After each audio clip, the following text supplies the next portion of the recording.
You called down the thunder, well now you got it. So run, you cur. Run! Tell all the other curs the law's coming! You tell them I'm coming! And hell's coming with me, you hear? Hell's coming with me!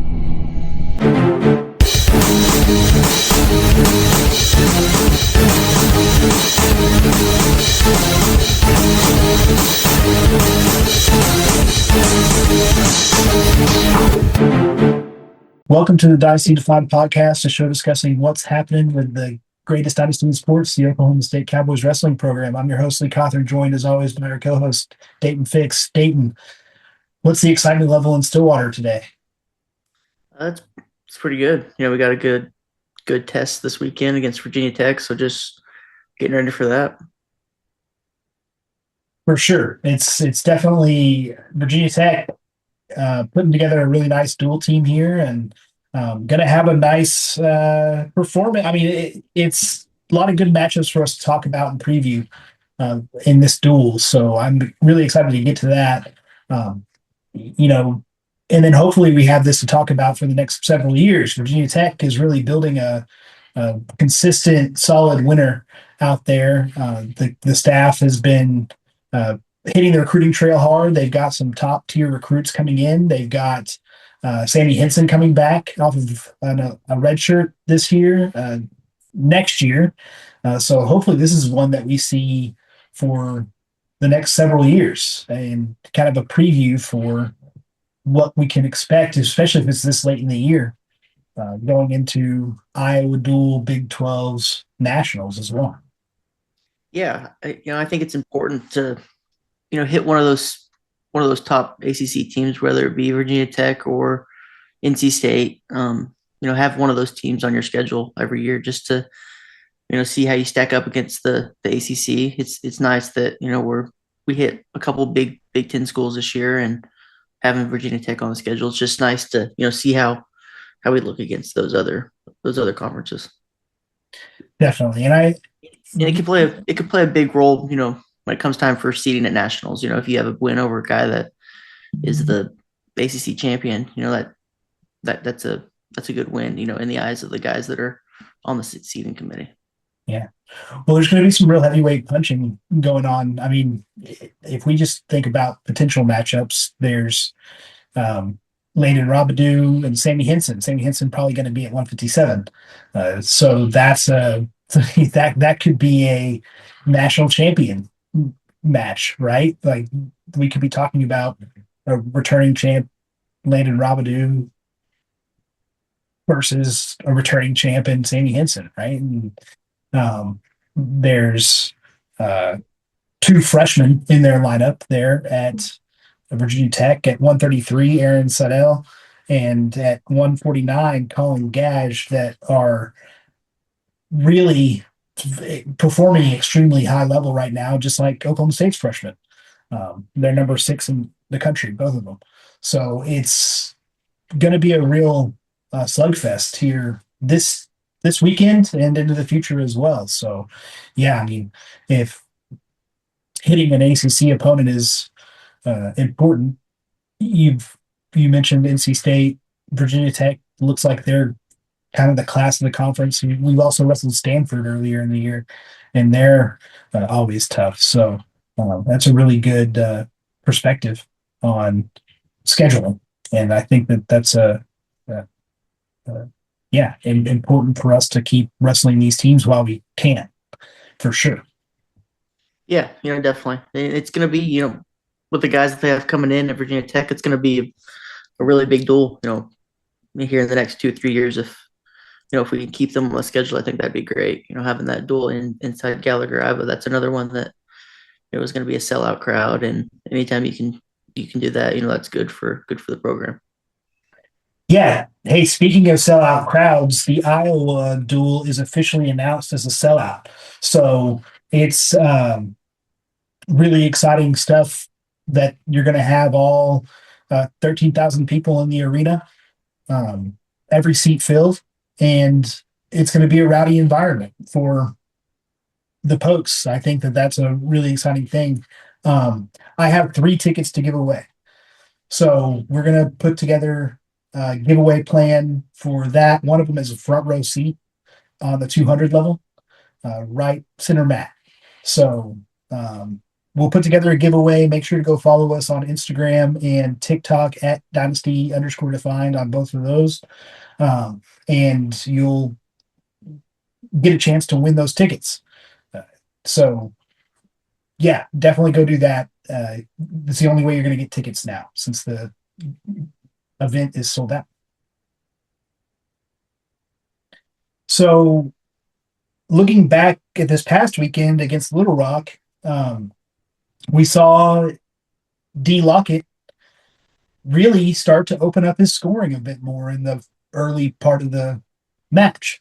I think that was the biggest takeaway from the duel was D was the aggressor, kind of showed his gas tank a little bit there against a really tough opponent, Matty Bianchi, and but came out firing, got a takedown early, and then was able to build upon that lead throughout the match and come away with a really big win. Yeah, I thought D looked really good. I was really happy that he went out and got a first period takedown. I think that really lets him relax in the match and open up the rest of the 7 minutes. After you can go out there, he got a takedown, pretty quick, and then put some effort in on top, keeping him down. And he just wrestled a good match. I think that a lot of the times when I think he takes time to get back to the center kind of on purpose. I think that he, wants to frustrate that other guy more than it's D being out of shape, because D, he can wrestle for, he can get through a match without being really tired. I think that he's a little bit of a showman. I think he likes to put on a show for the crowd and make it look like he's a little bit more tired than he really is, which he doesn't really need to wrestle that way. He's good enough just to get back to the center and keep wrestling. But I think that he likes, taking his time and kind of frustrating those guys, especially when those guys are hustling back and they really want to, keep wrestling. I think that makes D want to, take his time getting back to the center. We all watched Jordan Burroughs do that successfully for a very long time, didn't we? Yeah, and there's some strategy in it. If the guy's really wanting to get back to the center, might as well, let him wait a little bit. It's a little bit of what Parker Keckeisen would do to Dustin Plott a little bit last year and in the year before. Dustin was one of those guys that was always getting back to the center quick, and you'd watch Parker Keckeisen. He'd take his time. He'd take 10, 15 seconds to get back to the center. And it probably frustrated Dustin a little bit just because he really wanted to keep the match going, and Parker wouldn't. He would take his time every single time, and so it's a strategy that some of these young guys are going to start to adapt to. Well, I mean, hey, that's you've got to use every strategy you can, try to get into somebody's head if you can find an advantage, then it definitely is going to make things a little bit more interesting for your opponent, right? So I think that's a really interesting way to look at it. And I think that for D, yeah, I mean, he's good enough to do whatever he needs to do. And if that's play the chess match and wait until the third period to get a takedown, then he's going to do that. And if it's to take his time or just do whatever he needs to do, then I think we need to trust that Dees knows what he's doing out there. And I think he's bought that at this point in his college career, which is we're really early in it. So to be at that point already is telling for the young man. So I think, was there anything else from Little Rock that you took away? I that was the biggest match to me. I think everybody else, took care of business, did what they needed to do. A lot of bonus points scored. Cody Merrill went out there and picked up bonus points. Deuce, everybody pretty much went out and did what they needed to do and dominated. Yeah, I thought that this week was the first time where there was a chance to go out there and really dominate, and we did that. I think a couple times during this season we've kind of wrestled down to the level of who we were wrestling. And this year we really, or this duel, we just went out there and dominated. There was a team that there's a couple weights where we could really, go get bonus points, and when we did that. And then even in the 165-pound match, with D, he pretty much dominated the really good, returning All-American. So it was a really good duel from top to bottom, I would say. Yeah, definitely a great show. If you were in the building, they fired off the pink confetti a few times, and it looks like it was a pretty exciting night with the in 7 theme and all of that. So, definitely kind of shows go to the duels because you're going to get a show no matter what, aren't you? Yeah, definitely. And they debuted the turquoise singlet, so that was Right. That was cool. It was, I obviously I love the traditional orange singlets, but it's definitely cool, coming out in something different.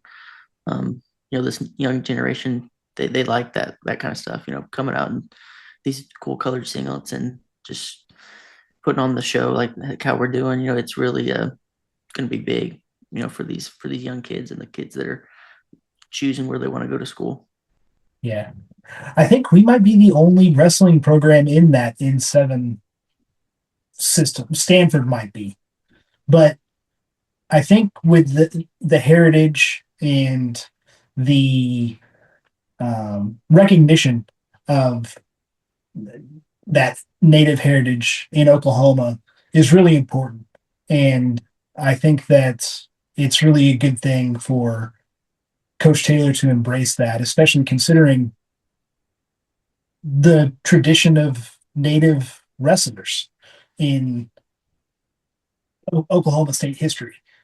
There's been quite a few. There are several on the team now, right? I mean, between Tegan Jameson and Connor Doucette, I think are the two that are outwardly expressing their native heritage. It's still just a really good thing to go honor. And I'm excited that Coach Taylor has embraced that and is kind of running with it. Yeah, definitely.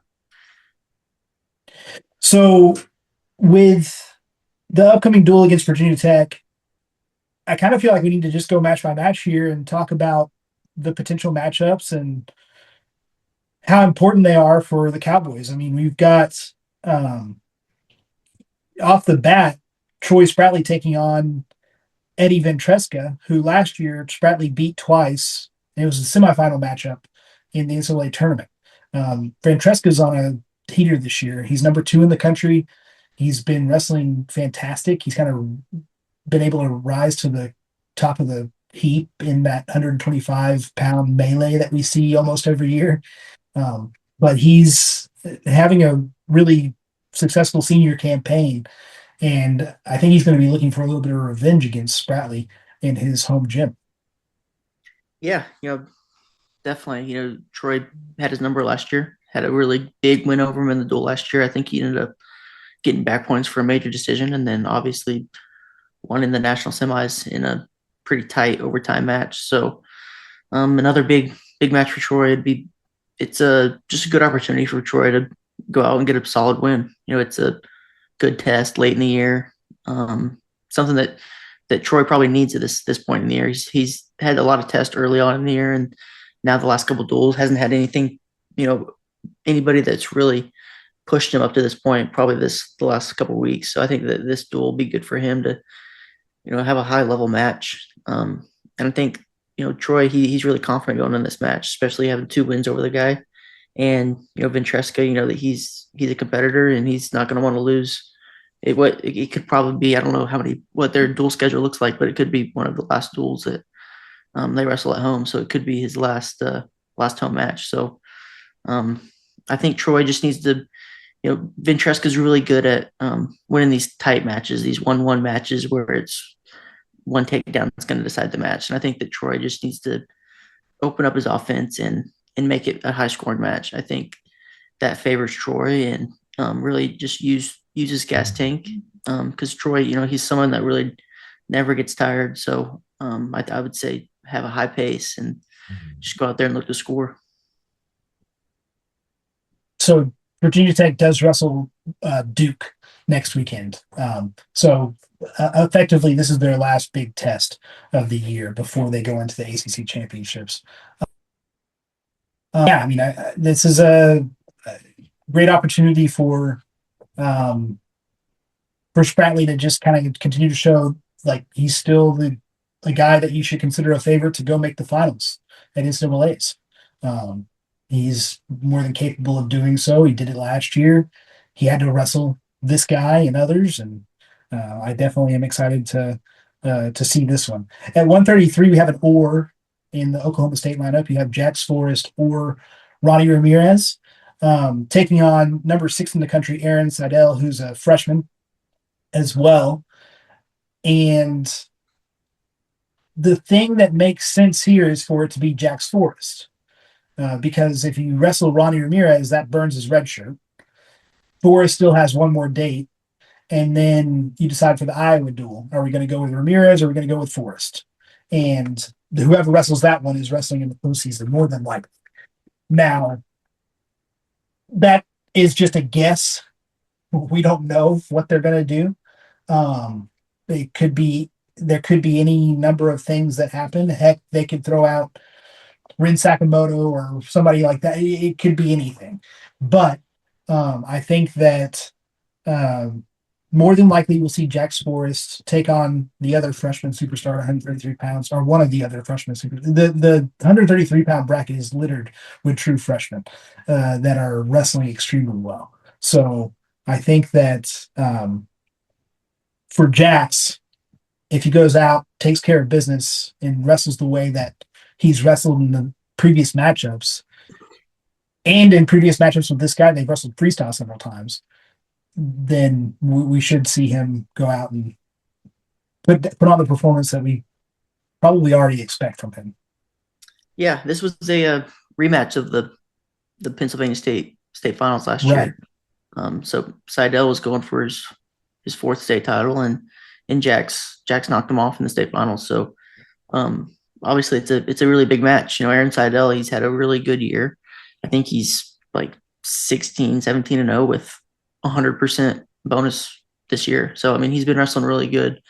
He's been doing a really good job on top, getting to his cross wrist and just really racking up a lot of back points. That's the majority of those bonus points just came from that position. So, if Jax is the guy, then obviously they're pretty familiar with each other. They've wrestled in the past. So Jax is going to be ready for that. And I just think that, if he just continues to wrestle how he's been wrestling, he's going to be fine. These guys, the guys that Jax has to wrestle, that they're going to be more worried about what Jax does than he's worried about what they do. Because Jax is such a unique wrestler that you have to kind of have a game plan going into the match when you're wrestling him. You can't just say, all right, well, I'm just going to go out here and let Jax do what he does and try to out wrestle the positions that he's really good in, because that's you're probably going to get into some trouble if you have that kind of game plan. So Jax just needs to continue to do what he's doing, and he'll be fine. Definitely. And yeah, he's 14-0 with 100% bonus rate. Very impressive here. Most of those matches coming in the Midlands and F&M Open. But in duels, he's hit Tyler Knox and majored him, Zach Redding and teched him, and then Marlon Yarborough in Virginia and teched him as well. So it's a pretty impressive streak that Seidel is on. But I think that Jax also has a 100% bonus rate at this point. So I think that the two of them are going to be looking at a real slugfest here. And yeah, you're going to be looking for revenge if you're Seidel for the Pennsylvania State Finals, and for Jax, it's just validation at this point too. So interesting matchup. Definitely excited to see that one. 141 pounds. You've got Sergio Vega taking on number 15, Tom Crook, who's a junior. And Crook, has some experience here, but end of the day, I mean, Vega has just been a real magician out there on the mat. Yeah, I mean he's really really hard to score on. You saw it in the Inchmania match, even in the Little Rock match. The guy was in on us like a couple times, and he's just hard to score on. He's going to find ways to score whenever you're on his leg, and I think that he's still, he's doing a good job of developing a shot of his own. I think that's something that he can still work on. He can work on generating his own offense a little bit, which he's been doing. So, Sergio, he just needs to keep doing what he's doing, riding tough on top. And, a lot of these times you see these guys go underneath Sergio and they have to, they're not even worried about trying to get out. They're just worried about, trying not to get scored on, which says a lot about that, especially being a true freshman. These guys are just trying to survive without giving up points rather than even trying to find a way to get out. And that's how good Sergio is on top. And he's only going to keep improving. Yeah. I think that for Sergio, it's ultimately just stick with what you're doing. Like you're scoring off of other people's offense and you're extremely difficult on top. So if that's working and that's getting you the results that it's getting you, then keep it up. Don't fix what's not broken. I think is ultimately what he's got to be focused on here going into this stretch of the season. He's just been wrestling at such a high level. So it's definitely been really impressive to watch. Number 7, Casey Swiderski is taking on number 6, Colin Gage. Gage, I might be saying his name wrong. Do you know how to say Gaj? No idea. Somebody will correct me or whatever. But that's a tough one, Gage. So that's what we'll go with. But he's a freshman. Again, been wrestling really well thus far in the season. I think that looking at his wrestle stat, he's got some losses on the board, but he's picked up some really, really good wins here over some guys that have beaten Swiderski. So I think that this is a good opportunity for Swiderski to kind of continue to show, hey, I'm on the up and up. Things have improved for me. I'm mentally more focused. I'm prepared. I'm ready to be who I am expected to be.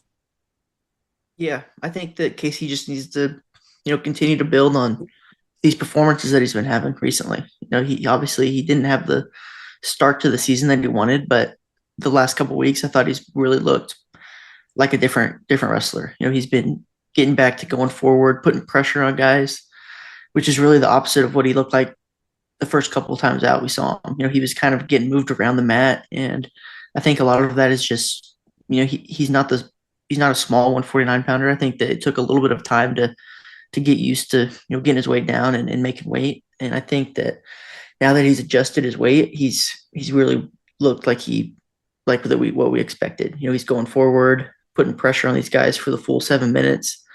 He just needs to continue to build on those performances, continue to put the pressure on these guys. And it's just another good opportunity to get a good win going into the postseason. How much can a guy like Swiderski overwhelm a freshman like Colin? Yeah, going out there and wrestling a freshman, you would expect Casey to really put a lot of pressure on him, putting a lot of pressure, heavy on the head, looking for that ankle pick, which he's been getting to more recently. And I think that, I think he's in a good spot now. Especially wrestling against Iowa State and getting that big win. I think that gave him a lot of confidence that he needed, heading into the postseason. Yeah. That's good. That's a good confidence builder and just continuing to build upon that. He's got 2 more tough matches here with Gage, and then more than likely it's going to be Ryder Block. Yeah. That's who they're throwing out there at 49 these days. So I think that that's a good good opportunities for him for sure. Rabadou is taking on number 12, Ethan Miller, a senior for the Hokies who transferred over from Maryland to kind of fill in that 157-pound spot for Virginia Tech. And Miller has been wrestling really well. Again, like with Vega, just do what you're doing and go out and take care of business. You're tough on top. You're able to get out from bottom, and you're able to go score when you need to go score. And I think that for him, it's this one should be just a taking care of business match.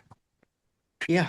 I think that Landon's, you know, he's been wrestling just as well as he has all year. The last couple times we've seen him, he had a tough match against Iowa State, and he's went out and really dominated against Little Rock. Went and got a fall, which is good to see. You know, that's what you want to see going into towards the postseason. You want to see when these guys can go get bonus points. You want them to go get bonus points. And Landon, he's really been doing that all year. And I expect him to wrestle the same way he has been, just going out and dominating these guys, putting pressure on them, really getting to his snaps. His snaps have been really good all year, so snapping these guys down and really running corner and just putting a lot of pressure on these guys.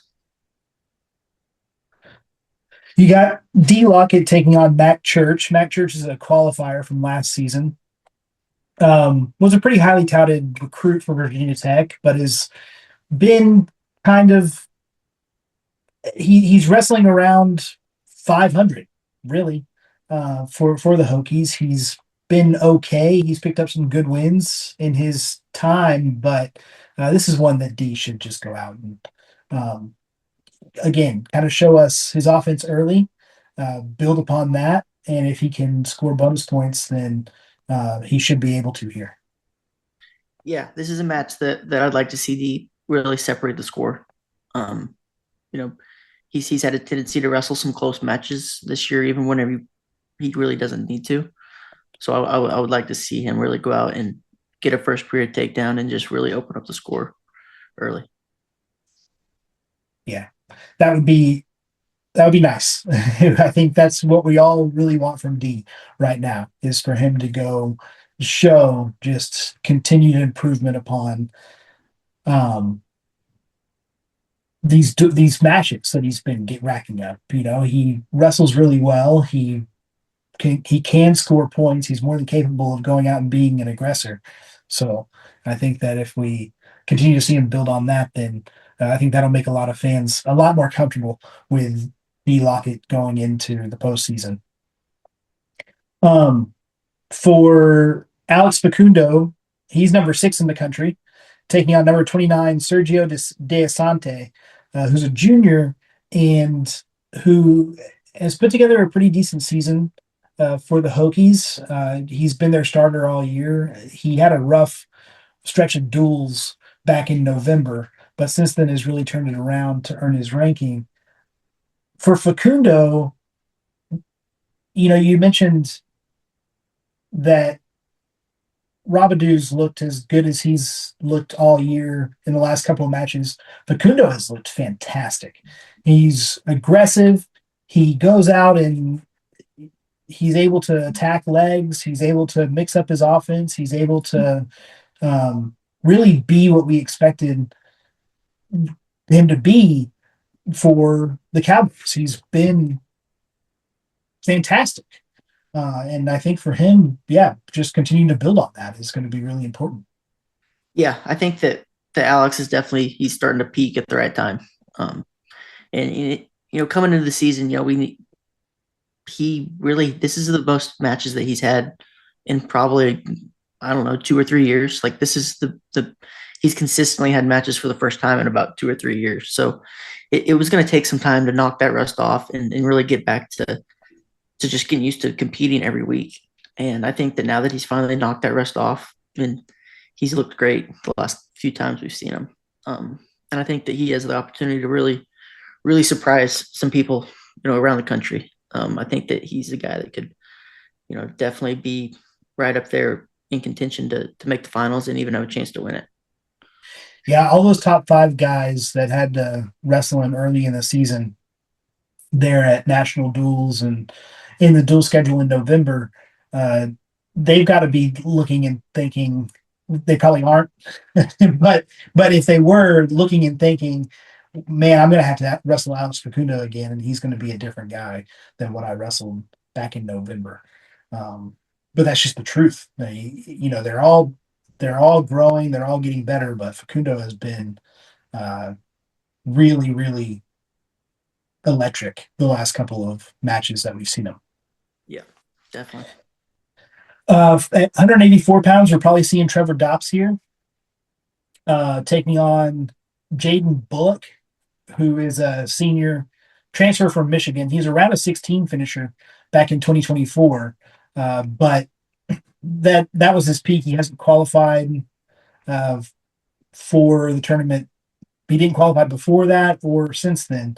And I think that for him at Virginia Tech, it's kind of been more of the same. He's 14-10 on the season. That hasn't picked up any really quality wins over top opponents and has lost to the guys in the top 30 that he's wrestled. So I think that for Dops, this might be a good opportunity for him to go pick up his first win as a starter. Yeah, it's just a great opportunity for Trevor. He's a guy that's been here for his whole career, and he's just been a guy that's really done everything that the coaches asked of him. He's been a really great workout partner his whole career, and he's a guy that's always asking, if there's open tournaments to go to, and he's a guy that'll just go, and he might be the only one wrestling at open tournaments some weeks. So he's a guy that I'm just really happy is getting an opportunity to get some matches as a starter. It's great to see, especially guys that stick around and they're finally rewarded. Obviously Zach Ryder is a little dinged up. I expect him to be back here pretty soon, but it's just a great opportunity for Trevor to go out and get another match as a starter. And it's probably something that he's dreamt of doing for a long time. He's been here his whole career, so he probably always dreamt of going out and being the guy, and now he's getting a chance to do that. So really, really happy for him, and just I'd love to see him go get a win this week. Well, it's fun to see him get an opportunity to go experience being on the team and everything, to go ride on the private jet and be the guy and get that treatment. And I think that's got to be a real confidence booster for him to step into a match like this and potentially go knock off your opponent. I think especially the duel could be it could be important for the duel for him to pick up a win here. Especially depending on where we start. So I think that, for Trevor, step into the moment, right? And let it, take it in and make the most of it. For Cody Merrill, he's taking on number 15, Sonny Sasso. Sonny Sasso was a blue chip recruit coming out of Pennsylvania. His older brother wrestled at Ohio State, Sammy Sasso. And Sonny carved his own path, went to Virginia Tech, and has wrestled pretty well in his career. As a redshirt freshman, he was 10-1. He didn't start for Virginia Tech last year, as they had another guy there. But this year, he stepped into the starting lineup, and he's 19-5 on the year. And he's got some pretty decent wins against guys like Joey Novak and Cade Lott and Jude Correa. But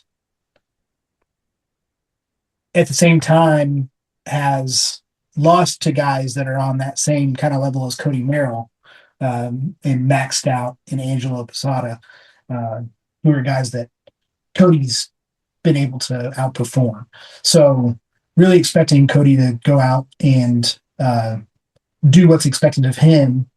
And end of the day, if it's just keeping Sasso off of his legs, because Sasso's a bit of a longer wrestler, so that's going to be a struggle for Cody. But keep him off your legs and go just find a way to score that early takedown and then build on that, right? Yeah, I think that Cody looked really good. His offense looked really good against Little Rock. So I think that that's something he can really build on. He looked like he was really comfortable getting to his own shots and generating his own offense rather than just relying on reattacks. So I think that's going to help him, going into the postseason, being able to get into his opponent's legs on his own. I think that's going to be huge for him. And then obviously he's done a really good job on top. Done a good job on top, just kind of hustle riding the guy. I'd like to see him, actually get to a breakdown and break the guy down so he doesn't constantly have to get restarts and take the guy out of bounds and mat return him. It'd be nice to see him start to, really work a breakdown and get the guy flat on his belly to just it takes a lot out of the guy, making the guy build up off his belly rather than just continually take him out of bounds and just having a lot of restarts. The more restarts the guy has on bottom, the better chances that he's going to have to get out. You just time the whistle one time, and there's not a whole lot you can do as a top guy if the guy beats you off the whistle. So I think that he's peaking at the right time as well. We got to remember that he's still a freshman. This is still the first. He had a lot of expectations coming into the year, and he's finally starting to figure out his offense. And I think that he's wrestling really well right now.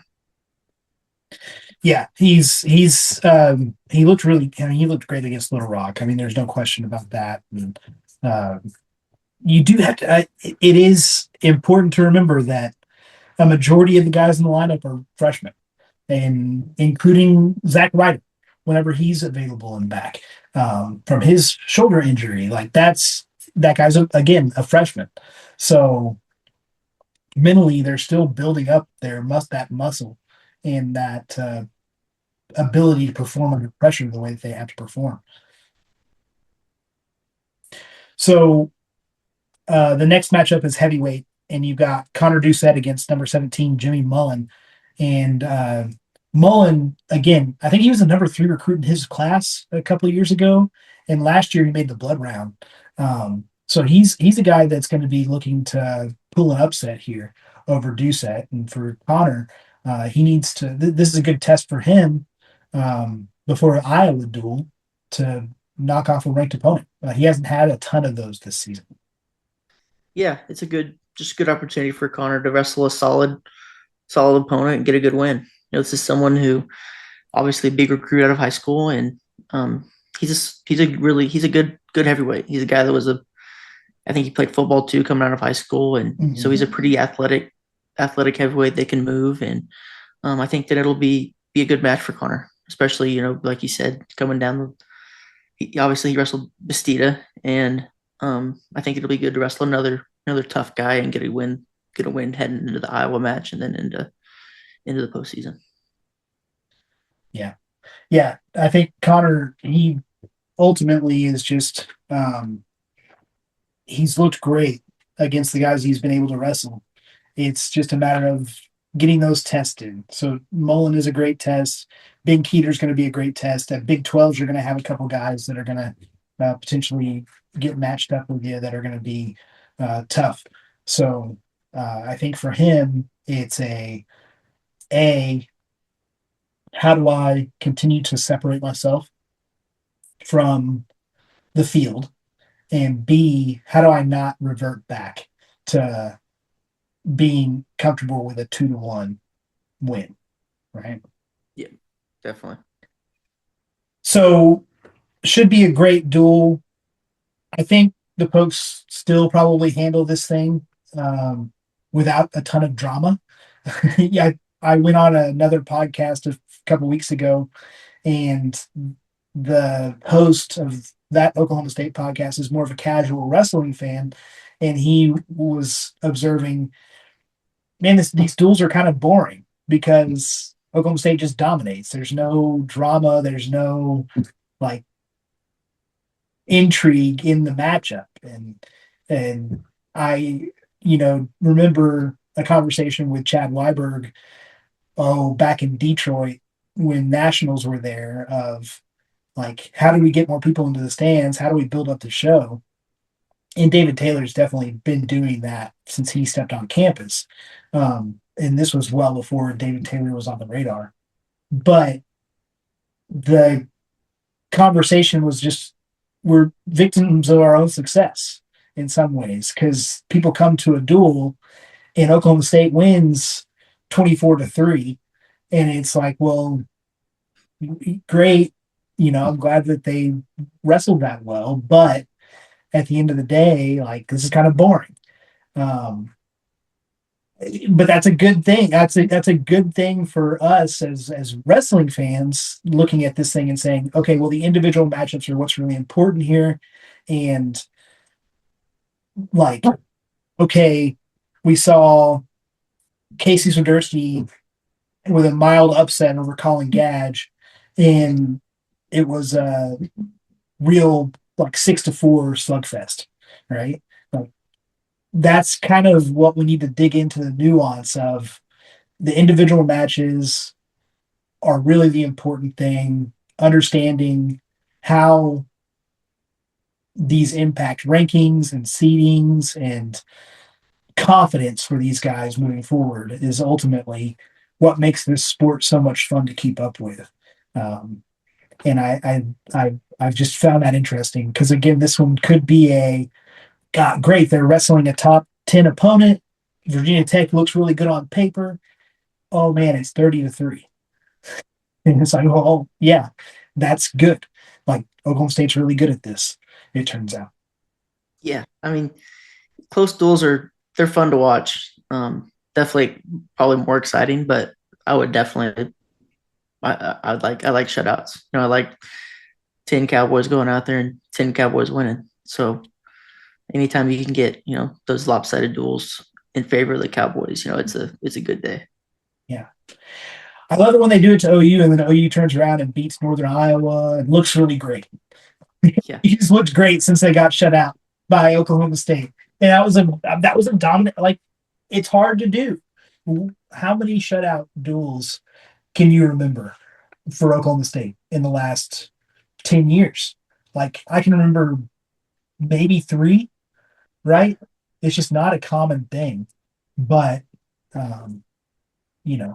doing it in Bedlam is fun. And then when it turns out OU's not all bad, like, okay, well, wait a second, we've got something here. Oh yeah, for sure. So fun stuff. Really excited for this duel. Really excited to come back next week and talk Iowa again. We've got 3 seats to give away for Iowa. One of them is a front row seat, and the other 2 are stacked up behind it. So really great seats in section. I can't remember the exact section, but it's right center mat, 200 though. So make sure to hop on to Instagram, TikTok, Twitter, follow us, like our content, and we'll put out the details on what you need to do to have a chance to win those tickets here over the next few days. And we'll get those to you on the Friday before the duel. We'll have the drawing and everything. So that should be that's going to be a rowdy, fun one for everybody to go to. I'm going to be there. Daton will be there. It'll be a good one. Yep, should be fun. All right. Anything to leave us with before we sign off this week? No, just go Pokes. All right. Go Pokes. You heard it from the man himself. So we'll talk to y'all next week.